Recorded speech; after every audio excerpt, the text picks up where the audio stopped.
Hello, everyone. My name is Ryan Kersner, and I'm the Congressional Operations Director here at the Congressional App Challenge. And today I have the distinct honor of talking with our co-chairs, Chairman Brett Guthrie of Kentucky's 2nd Congressional District and Congresswoman Kim Schrier of Washington's 8th Congressional District.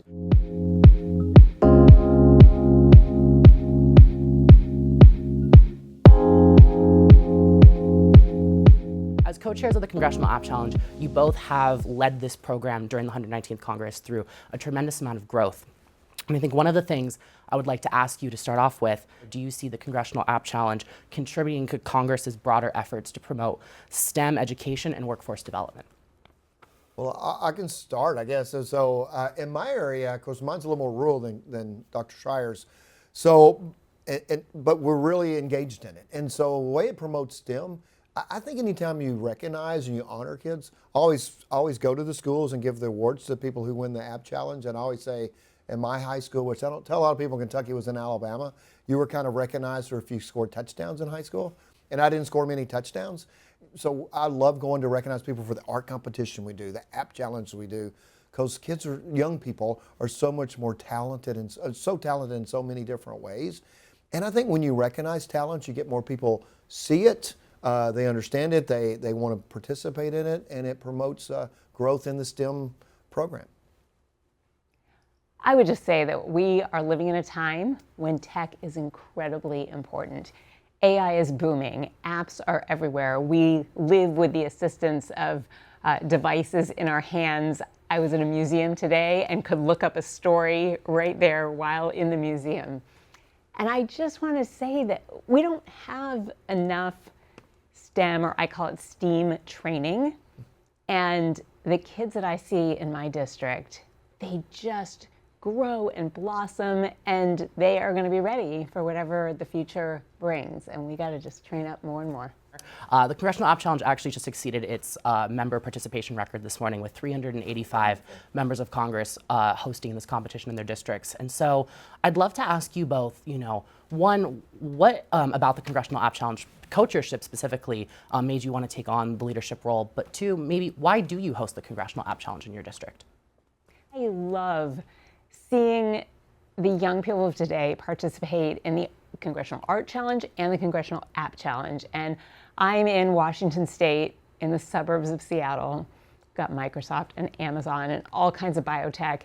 And kids are really into it. And every time they just knock me out with the kinds of things that they bring in and compete with, in addition to the fact that many will come year after year. And so I can see their development and enthusiasm over time. And that's why I'm so excited to co-chair this together. Me too, and it is just, I had the other day, this weekend, I was home and I was out in a shopping area, and I heard this young person, Congressman Guthrie, yells across the store, and it was a young lady that had won the App Challenge. And she was telling me she was in a PhD program at Ohio State. She remembered me coming to her school.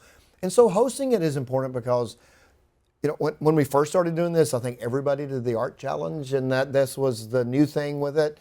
And I always tell my staff when I'm back home, let's find to go see people that I don't know, because I love chambers of commerce, I love Rotary clubs, but when you go to a town, it's usually the same people at each one of those, and try to find different people. So this app challenge made new connections, and so that was kind of enticing to me as a politician. Obviously, you want to meet new people, but it just absolutely floored me when I started attending these, how talented these young people are. Mm-hmm. I'm not the most tech, I don't live in suburban Seattle, I'm not the most tech person, but sitting here and just seeing people in junior high, we have a high school and a junior high challenge, have complex issues, and then you see that they're trying to solve, and you see the high schools and the ones that really compete for up here, and it just flabbergasted me. And so I had a lady in my office that works in my office that got very engaged. She runs our app challenge, and she's kind of recognized here in DC as running a really strong challenge. And so I actually got invited because I had such a good staff. So they invited me to lead the challenge because I have a great challenge in my district, app challenge, not because of me, but because of my team that I have. And so, but I'm very interested in it and enjoy being part of it. So I'd love to ask you both, if you were to put yourself in the student's shoes right now and you were figuring out, okay, I need to code an app for the app challenge in my congressional district, What topic or what app would you build for your own competitions per se? Let me go first. So the one, my favorite thing, I was trying to think of that because I thought this question might come up, and I've had young people. I had one junior high have an app that particularly had helped a pitcher pick what pitch to pitch. So instead of just having a rotation be random, so that a hitter will know what's coming. So that's pretty clever, I thought, because I like sports. National parks have Mammoth Cave and the Abraham Lincoln birthplace in my area. So I thought about something like that. But if you just look back, what can I do in my district to be helpful to people in my district with my job? I wish, the question I get more than anything, where could I turn to find the right news and find fair news and unbiased news? And I would love to figure out how to create an app that just gave people the ability to negotiate what we're doing here in Congress and in Washington, D.C., maybe scheduling, getting appointments back home, so things like that makes it easier for people to schedule or negotiate kind of the area. We're kind of used to the area here, but a lot of people aren't, so it would make it easier for our constituents to reach out to us. I love that. Mine's going to sound very mundane compared to what these incredible high schoolers have submitted. One of our winners did AI reading of chest X-rays.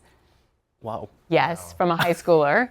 Another did one recently that translated American Sign Language to verbal. Oh, that's awesome. I know. But here's what occurs to me. We're trying to find the right color to paint our house right now. And my husband's trying to do this with Photoshop to figure out what works and the right light. I would love to have an app that just takes a color, a swatch from a store, shows you what it would really look like on your house. That's a good one. Because we get it wrong most of the time. I think that's an extremely relatable app to what so many people have to go through when renovating their houses and picking paint colors and watching lights change and things fade over time. A lot of these apps that you both suggested to me could utilize AI in their functionality. And we're hearing from students a lot, and obviously there's a lot of conversations right now going on around the use of artificial intelligence. And so I'd love to ask you both, if you could have AI solve a frustrating or difficult part of your jobs as members of Congress, what would that be? Scheduling. So I just took the chairmanship of the Energy and Commerce Committee. So I always said I went from a full-time job, more than a full-time job, and added more than a full-time job. And I think if there was a way to kind of use an algorithm to maximize my time, our time here is just so hard to keep straight. I think that would be a good thing to have. The issue of government efficiency has been top of mind lately. And one of the struggles between the two parties is how you do that in the most responsible way. And I'm not going to go there right now, but this is a place where I do think AI could really help. And a lot of people who qualify for one program, say Medicaid, probably also qualify for SNAP or food stamps, and probably also qualify, their kids do, for free and reduced lunch. And it just makes me think that we could really streamline this, cut down on paperwork. Even documentation of work or income. We all pay taxes. The IRS has this information. It feels like these are ways to just help the government work efficiently and serve all of our constituents better. If I could add to that, that's such a great idea, because if you're a pharmaceutical company, you have to print out data and hand it to the FDA. If you could just transfer data back and forth and give the FDA, it just speeds up the time, so it makes it more efficient. You're right. I'd love to see possibly one of, an app challenger in 2025 here take that challenge on. That's a big challenge. It is that's a big challenge. But speaking of that big challenge, there are so many students who, maybe aren't in a STEM, career field right now or on that track, but are looking at a competition like this and seeing, the creativity that they want to showcase, and maybe have a little bit of anxiety or trepidation about, submitting to your competitions because of the fact that they don't have that technical expertise that they feel like they need to enter these challenges. What advice or words would you say to those students who might feel that way and not take that leap to participate, but actually really want to? Well, I would say, first of all, that technology is evolving very quickly. And I really want to double click on the science, technology, engineering, math, and the arts. Because I am foreseeing that students are going to need to know how technology works, how a computer thinks, how to code in order to function. But that as we go forward and AI does more of the actual programming itself, it's the creativity part that is really going to drive technology of the future. And so I would just say, if you're a creative student and you're interested in this, go for it. Try it in your freshman year. Learn a little more. Submit another one in your sophomore year, because we see kids every year, they get better and better, and then they win. And it's inspiring to me. It is inspiring. We start in junior high, as I said, and we've seen teams move up through the years and be at the top and win as well. So yeah, start young and learn as you go. But another way to do it, a lot of times we'll see, we had one had a very clever, I know it's very important to you, very leader here in Washington on diabetes and helping people who are living with diabetes. And so they had an app that really kind of focused on that. And there's usually 3 or 4 people on the team. And there's a few people that are I'm the biologist, or I want to be a doctor someday, so I'm focused on that, or had a parent that had an issue, or they had an issue and want to focus on this. We had them with food allergies and other things like that. So you have people that have the ideas, and then sometimes you have the coder.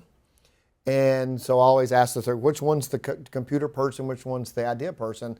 Sometimes they're the same person, but sometimes they're not, but they both learn from each other. And getting somebody that loves to code next to somebody that has an artistic brain. I don't really have an artistic brain. I love being around people who do, because I find it fascinating, because I don't, I guess. And so that's what you see in these teams is they really play off each other's skills and develop each other's skills. And I love that you brought up that students can compete in teams. This isn't something that students have to do singularly. This is something that they can work on collaboratively. And so to close off here, I would love to ask you both. The Congressional App Challenge, is one of 2 initiatives that Congress has for students, the other being the art competition. And this is a way for you all as members of Congress to engage some of your youngest constituents, middle and high school students in your congressional districts.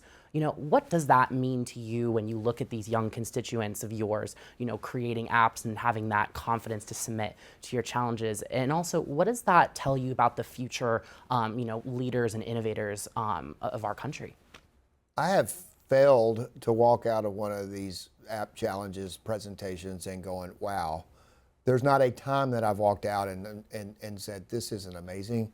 And if you ever have to worry about the future of our country, are we still going to be an innovative country? Come see what's going on with these junior highs and high schools. It is absolutely amazing. What's the common denominator between the winning teams is that one teacher who's passionate about it, who takes possession of it, whether in the art competition or this one or the app. It's always teacher-driven, student-driven, but teacher-led, and it's usually a passionate teacher who brings that out in their students. So I don't want to dismiss the faculty and how important, the principals who support it, the superintendents who support it, but that teacher who just makes it blossom, and then you see the young people blossom under that. And so it makes you feel good about the adults that are involved and the young people, young adults, the high school students who just really show an enormous amount of creativity, an enormous amount of talent. And if we keep developing that in our country, we don't have to worry about our future. Well, I'm a pediatrician and worked as a community pediatrician for 20 years before coming to Congress. And so I have always been inspired by and excited by kids and their families. So I'm going to flip this a little bit because it is clear that they knock my socks off. I just want to say that I didn't meet a member of Congress until I was running for Congress. And I think it really means a lot to the students and to their parents to meet us, to see that we're just regular people. I have a 16-year-old son.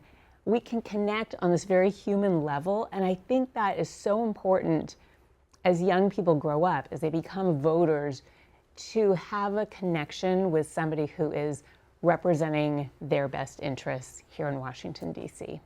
And I have to just echo exactly what you just said. When when students come to the Capitol building here in April for House of Code, where they have that opportunity to demo their winning app from your districts, downstairs in the Capitol Visitor Center, that's one of the things we hear from students so loudly. Is the highlight of my experience was getting to actually pitch my app to my member of Congress, or to be able to see them speak on stage delivering a keynote. And so the students, I can echo exactly what you just said, where I hear it from them. And so from all of us at the Congressional App Challenge, students, constituents alike, one, thank you both for hosting these competitions in your districts, and to the other 383 members of Congress currently registered to do so. And we'd love to see that number get to 400 and above, hopefully soon. But I also want to thank you both so much for the leadership and for the support for the program, and allowing this program to grow and flourish throughout this Congress and your times as members of Congress. So thank you for that, and thank you so much for taking some time to talk Thank to me you for today. hosting this. Thank you. Of course, I thank you. can't wait to see what the kids deliver this year. It's always fun. Yeah. Awesome. Thank you so much. Thank you.